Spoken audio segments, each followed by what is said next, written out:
Today I'm reading this book for all the boys and girls, but especially for a niece.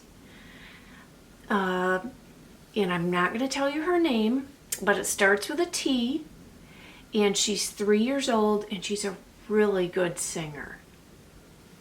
So this one's for her. Make Way for the Ducklings by Robert McCloskey.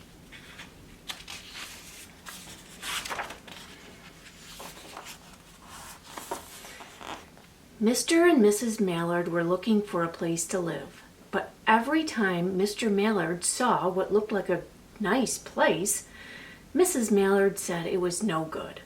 There were sure to be foxes in the woods or turtles in the water, and she was not going to raise a family where there might be foxes or turtles. So they flew on and on. When they got to Boston, they felt too tired to fly any further. There was a nice pond in the public garden with a little island on it. The very place to spend the night, quacked Mr. Mallard. So down they flapped. Next morning they fished for their breakfast in the mud at the bottom of the pond, but they didn't find much. Just as they were getting ready to start on their way, a strange, enormous bird came by. It was pushing a boat full of people, and there was a man sitting on its back. "Good morning," quacked Mr. Mallard, being polite.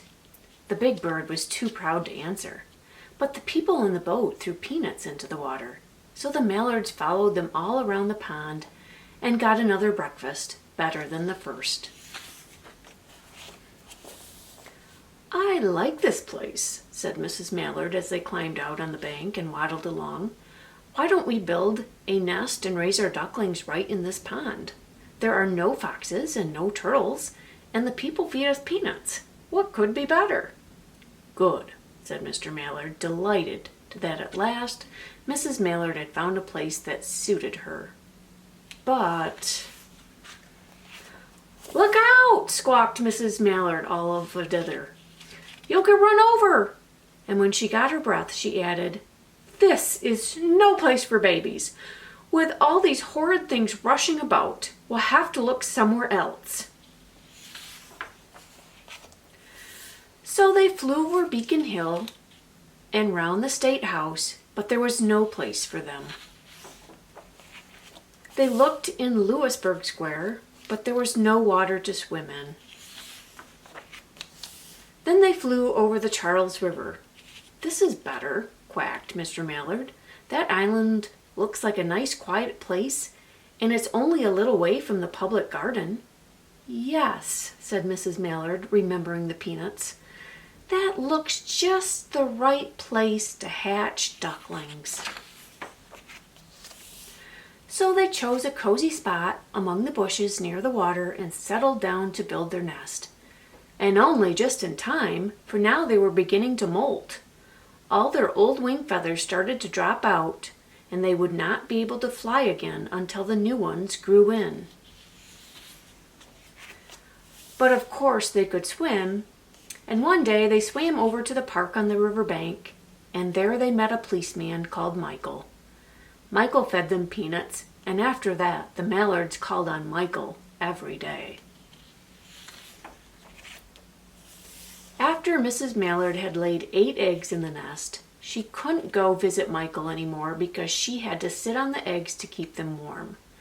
But she moved off the nest only to get a drink of water, or to have her lunch, or to count the eggs and make sure they were all there. One day the ducklings hatched out. First came Jack, then came Cack, then came Lack, then Mack and Knack and a Whack and Pack and Quack.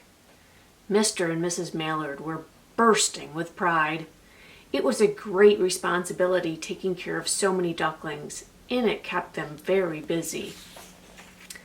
One day Mr. Mallard decided he'd like to take a trip to see what the rest of the river was like further on, so off he set. "I'll meet you in a week in the public garden," he quacked over his shoulder. "Take good care of the ducklings." "Don't you worry," said Mrs. Mallard. "I know all about bringing up children," and she did. She taught them how to swim and dive. She taught them to walk in a line, to come when they were called, and to keep a safe distance from bikes and scooters and other things with wheels.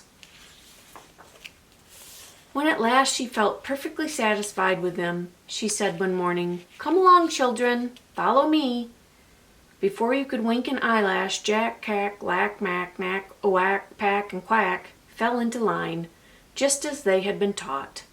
Mrs. Mallard led the way into the water, and they swam behind her to the opposite bank. There they waded ashore and waddled along till they came to the highway. Mrs. Mallard stepped out to cross the road. Honk, honk, went the horns on the speeding cars. Quack, went Mrs. Mallard as she tumbled back again. Whack, whack, whack, whack, went Jack, Cack, Lack, Mack, Knack, Oack, Pack, and Quack, just as loud as their little quackers could quack. The cars kept speeding by and honking, and Mrs. Mallard and the ducklings kept right on quack, quack, quacking. They made such a noise that Michael came running, waving his arms and blowing his whistle. He planted himself in the center of the road, raised one hand to stop the traffic, and then beckoned with the other, the way policemen do, for Mrs. Mallard to cross over. As soon as Mrs. Mallard and the ducklings were safe on the other side and on their way down Mount Vernon Street, Michael rushed back to his police booth. He called Clancy at headquarters and said, "There's a family of ducks walking down the street." Clancy said, "Family of what? Ducks," yelled Michael. "Send a police car, quick." Meanwhile, Mrs. Mallard had reached the corner bookshop and turned into Charles Street with Jack, Cack, Lack, Mack, Knack, Oack, Pack, and Quack all marching in line behind her. Everyone stared. An old lady from Beacon Hill said, "Isn't it amazing?" And the man who swept the street said, "Well now, ain't that nice?" And when Mrs. Mallard heard them, she was so proud she tipped her nose in the air and walked along with an extra swing in her waddle. When they came to the corner of Beacon Street, there was the police car with 4 policemen that Clancy had sent from headquarters. The policemen held back the traffic so Mrs. Mallard and the ducklings could march across the street. Right on into the public garden. Inside the gate, they all turned around to say thank you to the policemen. The policemen smiled and waved goodbye. When they reached the pond and swam across to the little island, there was Mr. Mallard waiting for them, just as he had promised. The ducklings liked the new island so much that they decided to live there. All day long they follow the swan boats and eat peanuts. And when night falls, they swim to their little island and go to sleep.